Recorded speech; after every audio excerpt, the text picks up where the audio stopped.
golden opportunity ends in disaster. Sarada is in critical condition, Kawaki is overheating, and 1,000 or more are preparing to fight against the two siblings, Boruto and Himawari. Yep, that's at least a brief summary of the entire story for the next few minutes. I'm Nim without the E. Here's the full review or recap for Boruto Chapter 32. So yeah, the chapter opens with a cover that's exactly as we predicted over the past few days. Yep, Damon the Demon is the cover for this chapter, and Dancing with the Devil is the perfect title to describe Damon's character, especially with his expression. So yeah, Chapter 32 starts with a scene that's pretty much the same as in the previous chapter. As the number of Mamushi keeps rising, they're getting more and more foolish, even fighting each other over some silly issues.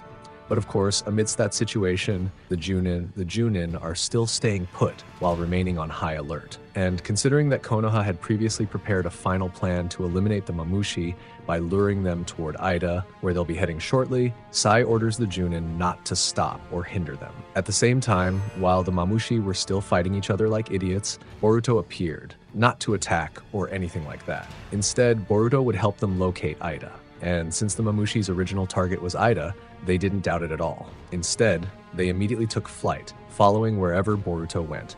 And just like the clones we know, if one receives information or something, they'll share that information with all the other clones. In other words, the Mamushi that had spread out from every corner of Konoha began moving in the same direction based on the information they received. And honestly, seeing how those Mamushi fly through the air like a swarm of migrating insects, this is my favorite part. Oh yeah. After we see all the Mamushi start moving in the same direction, we get a brief exchange between Sumire and Amado. In short, any information they receive, whether visual or auditory, is automatically shared with all the Mamushi. Yeah, just like I just said. But at least, Amado noticed one thing. Aside from that, each Mamushi possesses individual consciousness. Simply put, even though each Mamushi can think for itself, there might be a collective consciousness controlling the entire group. And yep, at this point, it seems we've got a pretty good grasp of how the mechanism of each clone works on its own, right? Oh yeah. After we previously saw how Boruto had herded all the Mamushi to Ida's location, Boruto tried to take a different route while waiting for Kawaki and the others to assemble in Sector A East. And of course, before Boruto reached that location, there was a brief exchange between Boruto and the Mamushi. More precisely, considering that at this point they were truly mindless, Boruto tried to offer advice before they actually devoured Ada. Damon, one of the bodyguards with limitless superhuman strength like a demon, is the priority that must be defeated first. However, at the same time, after Boruto explains about Daemon to Mamushi, he seems to recall an old memory about the bug. More precisely, about his extremely dangerous palms. Because when both of his palms touch someone else, that little demon can reflect all sorts of things if he senses even the slightest intent to kill, whatever it may be. So, in short, Damon's true weakness lies in a one-on-one situation, according to personal analysis. If an enemy can avoid every touch from both of his palms, then Damon won't be able to reflect anything, not even if he touches himself through his own palms. Because, as we've seen before, Damon is always dependent on Ida and can't even stray far from her. So because of that, Damon is truly referred to as the little demon bodyguard. Oh yeah.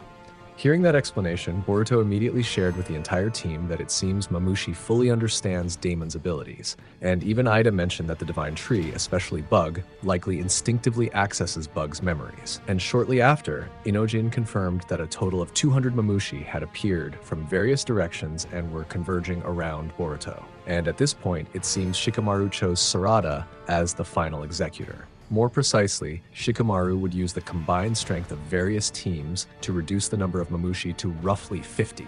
And once that number was reached, with Sarada so confident she could eliminate up to 50 Mamushi, Shikamaru would signal Sarada to eliminate the remaining Mamushi with her Ohirume. So until the time comes, Sarada must conserve all her chakra and energy. And a few minutes later, we finally reach the most thrilling moment when all the Mamushi swarm the sky, flying behind Boruto. And yeah, once they spot their target, the Mamushi get really excited and quickly fly toward Ida, leaving Ida herself shocked and disgusted. And of course, Ida and Damon aren't just standing there. They fly away quickly, while we keep watching how each Mamushi fights each other so foolishly and competes to be the first to catch Ida. And as you can see, even though Ida tried to fly so fast, one of the Mamushi managed to grab Ida's heels. But unfortunately, Damon, who was still on Ada's shoulder while touching her with both of his palms, reflected a powerful blow straight to Mamushi's head. Still, even though Damon's ability sounds broken and illogical, it would be a complete weakness if the Mamushi didn't have the intent to kill Ida. In other words, if the Mamushi started to come to their senses and weren't provoked, so they no longer had the intent to kill Ida like before,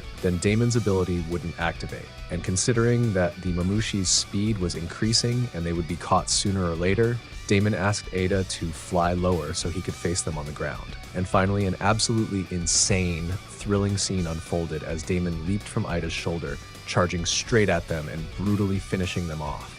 And at this point, Damon's abilities and power are absolutely insane. Even while attacking that Mamushi, he's able to strike another Mamushi simultaneously using his reflection ability.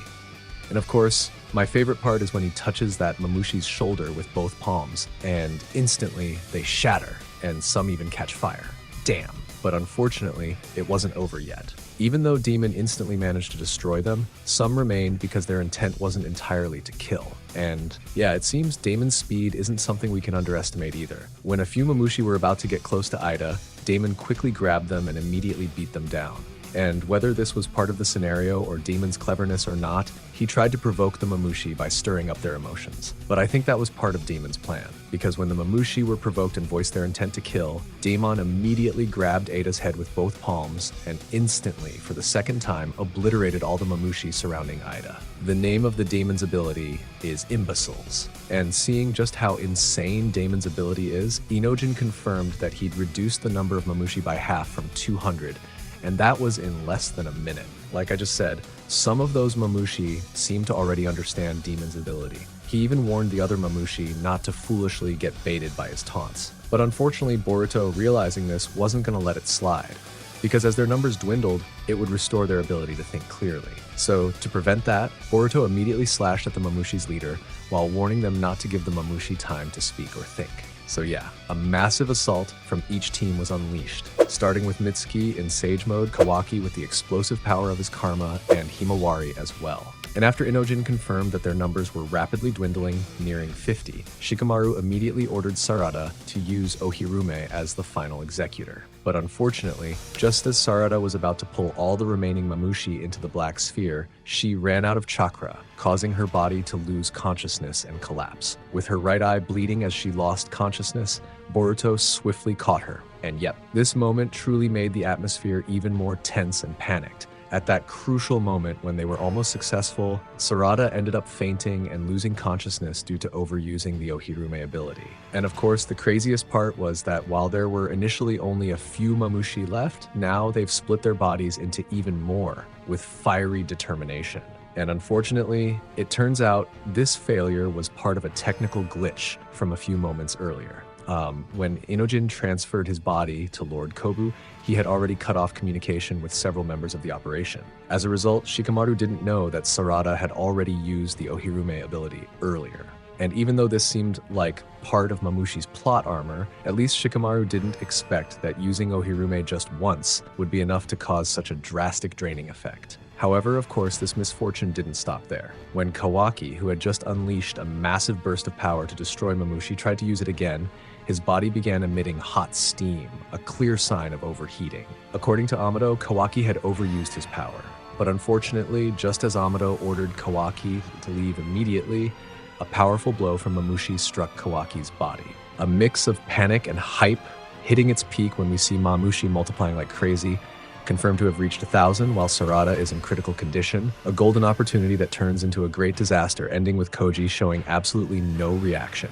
Damn. So, will this become a battle of Boruto versus 1,000 Mamushi, or even Himawari fighting against 100 Mamushi? Unfortunately, we'll have to wait until the 20th of next month. If you enjoyed this video, help me hit 100 likes or 1K hype points. I'm Nim without the E. See you in the next video. Bye-bye, Dada Bio.